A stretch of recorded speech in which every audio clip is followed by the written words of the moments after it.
Hey everybody, Ace Maven here, Vox Machinae super fan, sharing what I know. But I don't know everything, so leave your comments below. Today I'm going to run through a overview of some of the big weapons, give a little notes about rate of fire, heat use, range, and damage, and just kind of run through a few things just to give sort of an overview of what they can do. So I'm going to start out with a laser. This is one that a lot of people will start with. We're not going to talk about the smaller weapons yet. We have our standard Gold Rush, Serpent Plains, Deathmatch, set for 15 points.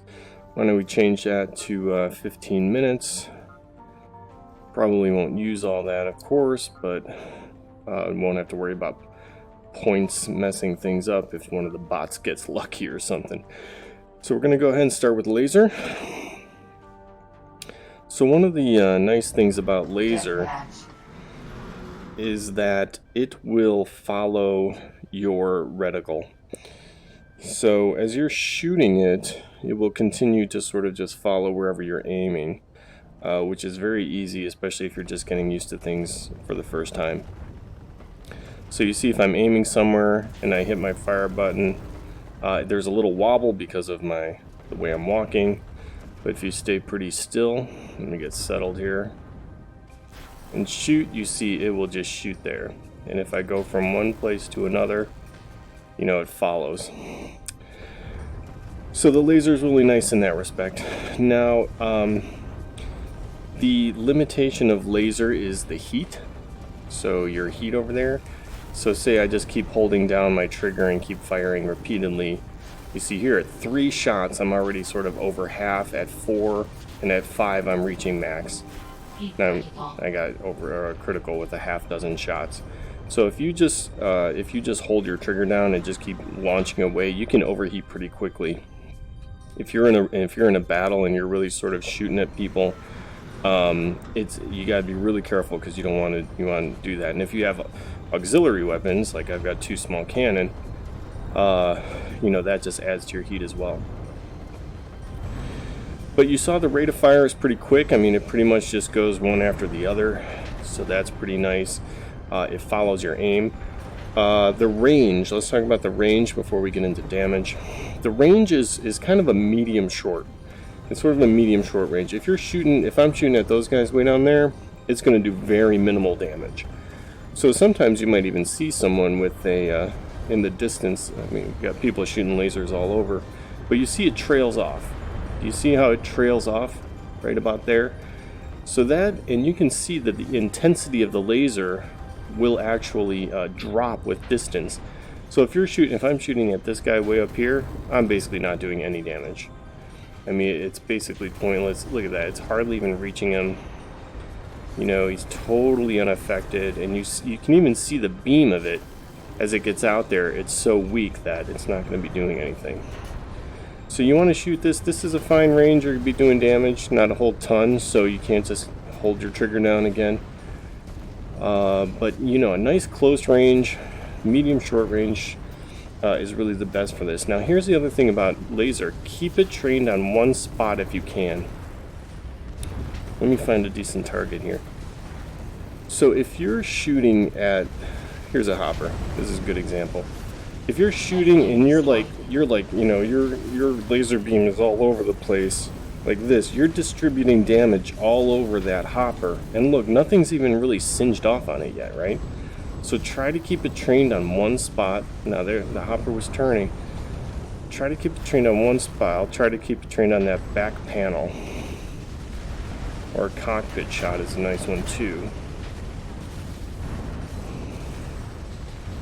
And that will really help you a lot. Why am I not moving? Because I lost a leg, okay. So try to keep it trained in one spot as you're shooting. And try not to distribute it like all over your mech. There, see, it kept it trained on the back and was able to destroy it. So that's the thing for damage. It does pretty decent damage, especially at close range like that. And so the laser is really nice for that. I'm going to switch over to cannon now. The large cannon. This is actually one of my favorites. The large cannon has pretty much a very long range, but it will drop off after a time. So let's see if I can zoom in here. I'm going to aim and watch where it falls with respect. You see how low it is? You can actually see it arc with that distance. Gravity works in Vox, so you need to account for that. And if you can learn to lead your cannon and account for distances, it's a very effective weapon because it does really nice damage. The rate of fire is about once every 3 seconds or so, a little bit shorter. I think it says in there about every 2.7 seconds. But it does really nice damage, and you can shoot from a good distance. So once you learn to lead with it and everything, it could be a pretty effective long-range weapon as well. Although if things are flying around and you're flying around, it can be hard to get right. Because, you know, if you're flying sideways, then your projectile is flying sideways too, right? So if you're shooting something over there, you need to lead even farther back than you might have initially thought. So rate of fire is, excuse me. So rate of fire is about once every 3 seconds. Let me just hold the trigger down here. May as well hold it down on an enemy. I think I'm about to hit the ground if I'm not careful. Again, aim for a single spot if you can. I'm just holding the trigger down. 2, 3, 1, 2, 3, 1. Okay. So it's good to. I like to complement it with some other weapons. Like here's my 2 small cannon. That's nice to sort of fill the in-between time. But you'll notice the heat is not. Hang on, I gotta take this guy's legs out. I had to do that. Let's see if I got them both or just one. There we go. It's nice to. So here, let's check the heat. So I'm gonna hold my trigger down. 1, 2, 3. I mean, I could practically just hold this down all. Sorry. Who was that? Cherry 2000. I can hold this down all day, and I'm not going to overheat unless I start using my other weapons. I mean, I probably will eventually. But you see with the laser, I'm shooting 6 times, and I'm overheating. So cannon, you can practically just sort of hold the trigger down. Now, I'm usually using it, again, in tandem with another weapon. So I have to watch that. You know, that's why I like to sort of, like, get my small shots in, line up my shot, and then take the big one and just keep it on until they're dead. And again, the more you can, this is true for any weapon, the more you can focus fire on one spot, the better. You want to break through the armor first, and then you'll hit all those nice soft spots inside. The cannon does have splash damage, so when the projectiles hit, it will sort of explode a bit, or, you know, create some flak. So if you're really nearby, like if you're right on top of an enemy, and you're shooting him, so let me try to get sort of behind this guy here. You can actually do some damage to yourself as well. Now that's it wouldn't be quite that close, but if I'm getting close, you actually see myself. I'm causing some damage here from probably some of my splash. So it's not a ton, but it's something to keep in mind. What that also means is that once it hits the armor, it's basically used up its damage. So you have to blow through the armor to get to those tender bits inside. But it can do some pretty hellacious damage. It's a really good weapon. It just takes a lot of proficiency in terms of getting that aim down, because again, you have that flying projectile. You're not aiming it like a laser. And as you'll see in just a second here, it's not as fast as a railgun. And so, you know, it does drop off with distance, and you have to you have to be steady. So try to keep your reticle steady, which means keeping your actual head steady. And, you know, you can just use it, lead your target a little bit, follow it. Where is it going? That would have hit. Follow it just a little. And, you know, let your cannon, that guy helped, let your cannon do the work for you. I might do some form of advanced thingies with cannon at some point, because it takes a bit to get used to it. Again, you need to be following your targets. If you keep it right on it, you know, you're gonna... Well, that guy's pretty close, so it's not too big of a deal. He's not really going anywhere. But you need to, like, be able to lead your targets. Alright, so that's rate of fire, heat, damage, range. I gotta blow up this drill. There we go. And let me run into this guy while I'm at it. Dredges are impact resistant. So the best thing you can do is shoot him in the back. Alright, let's go on to Railgun. Railgun, people who are good with Railgun are really good with Railgun.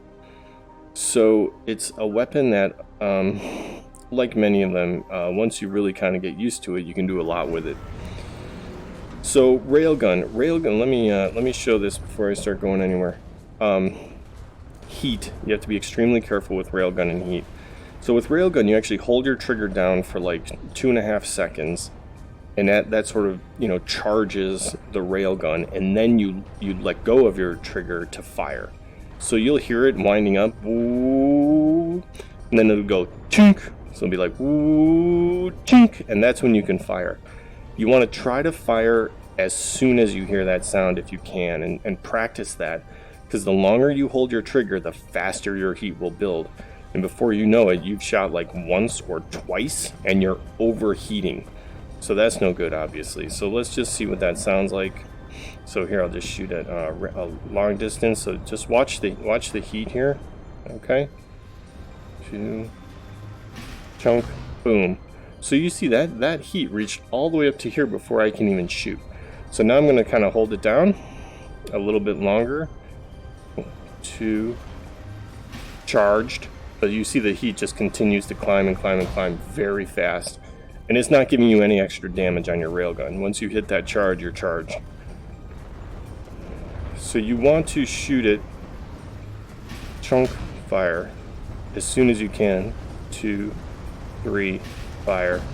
You know, if you can get into a groove, a rhythm, 2, 3, fire. You destroy BB2. So Railgun shoots very, very fast. It's the fastest projectile in the game.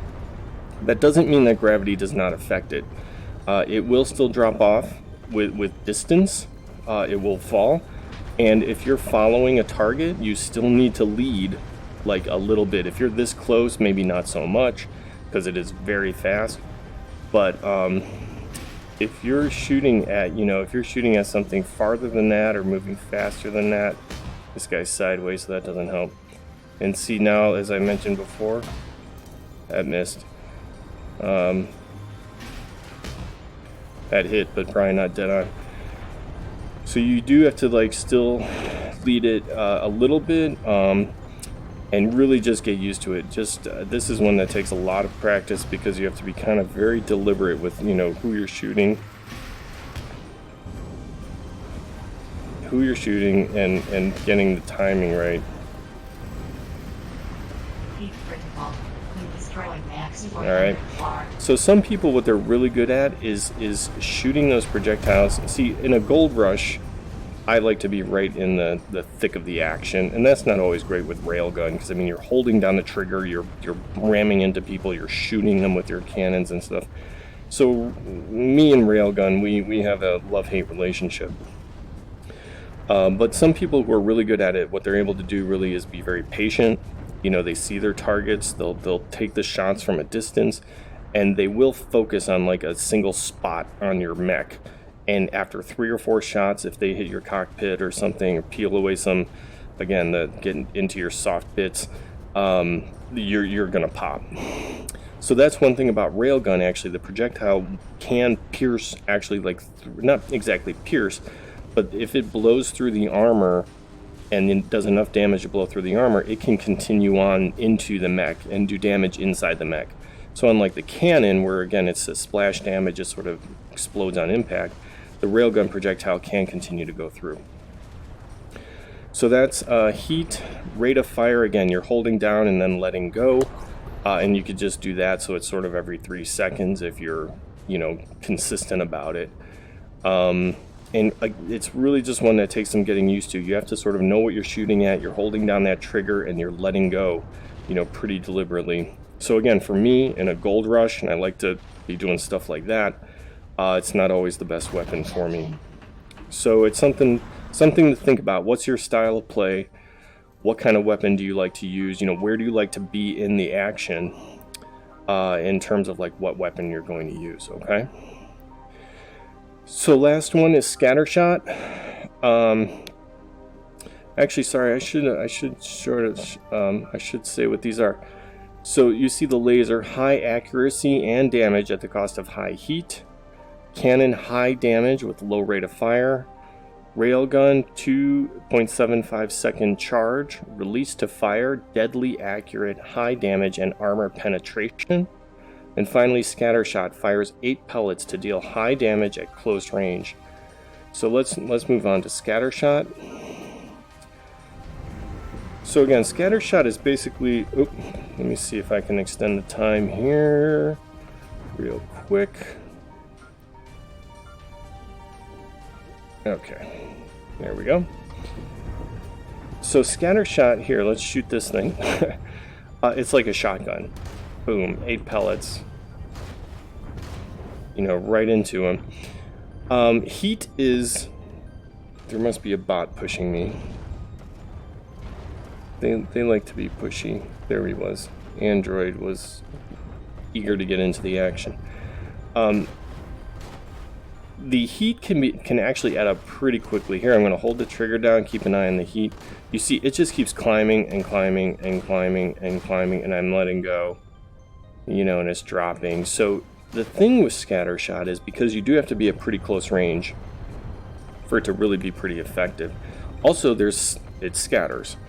And so if you're too far, you might be hitting them, but you might be hitting them with like 2 or 3 of those pellets. And obviously 2 or 3 pellets at a longer range is not going to be the same as hitting 8 pellets at close range. The thing about Scattershot, unlike cannon, is it does not have splash damage. So you can be close to it and blasting away, and you're not really going to be hurting yourself. So let's get up here.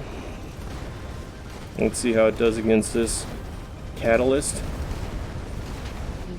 Okay, let's see how it does on this rook. Fresh armor. Let's peel away the armor. Pretty good. I'm actually kind of liking that. I used to not like it too much. Alright.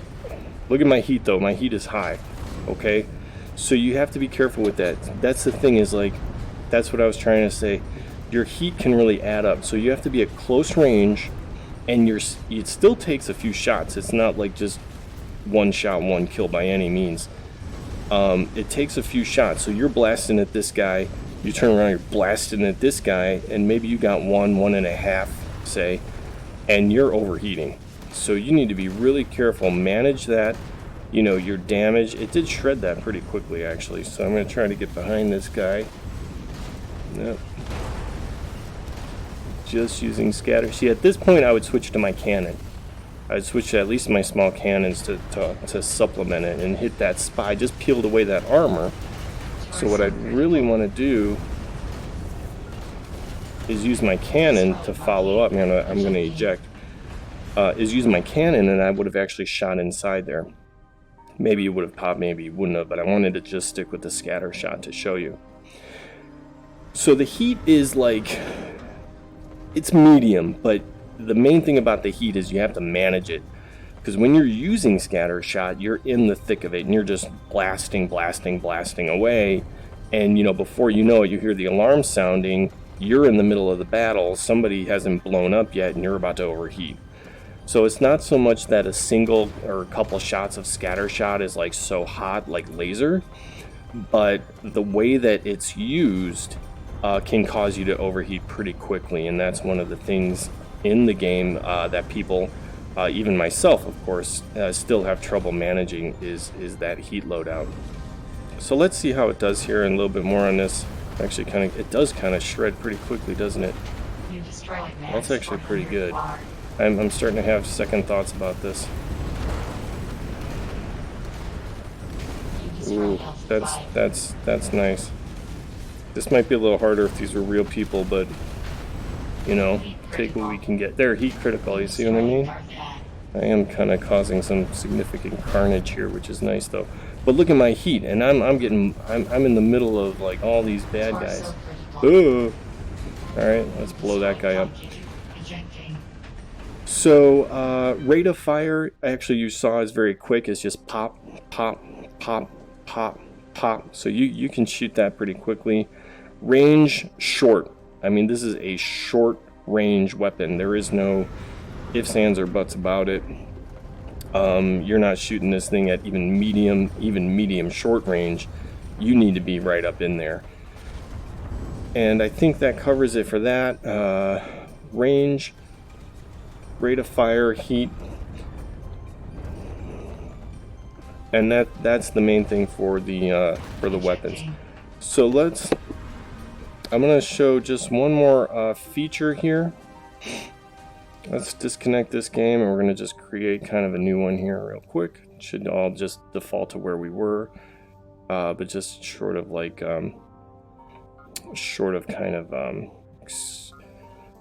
just waiting for that one to cancel out. I'll just show like with the Canon, I just want to demonstrate the scope feature. So you have a scope, you'll see where you zoom in, and let me show you under match config. There is the let me get in here a little bit.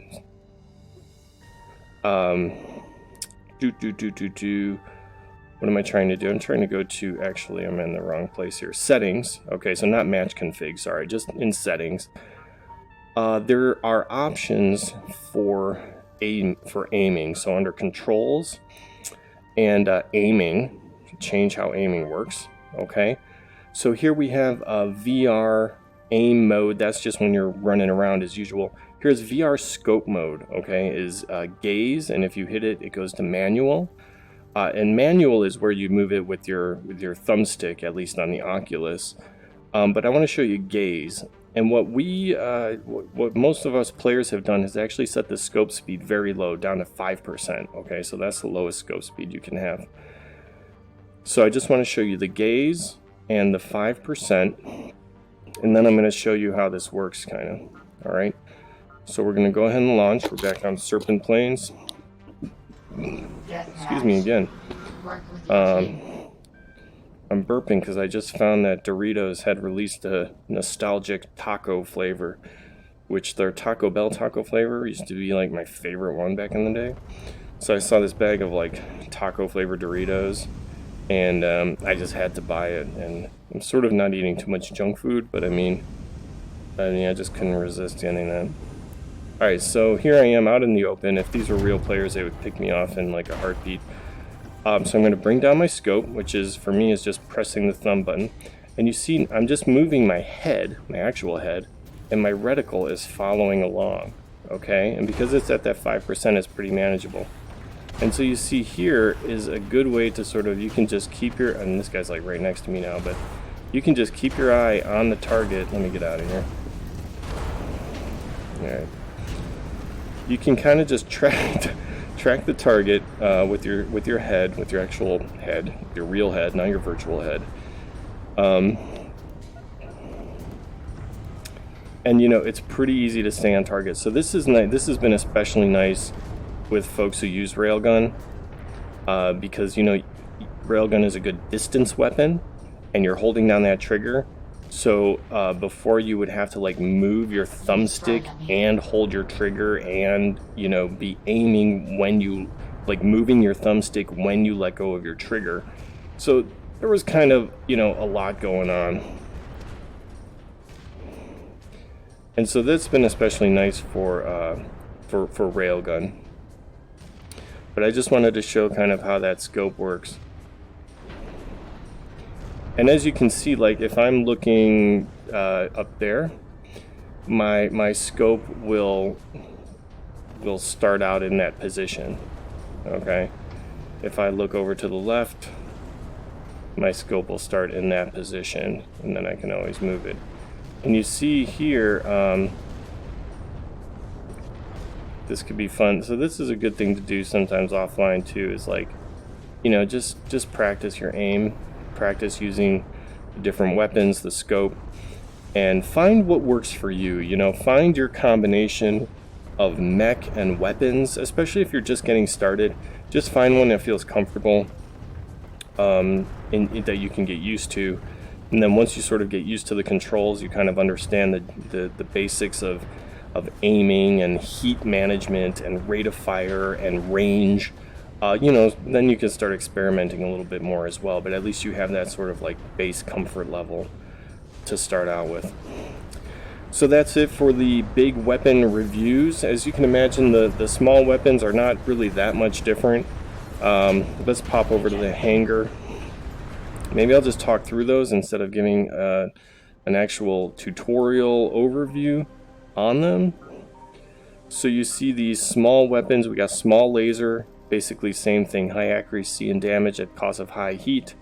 Small cannon, missiles, minigun, pulsars. You know what? I will do a separate video on these. That'll be upcoming. All right, thanks everyone. This is Ace Maven, and I will see you in Vox. Take it easy.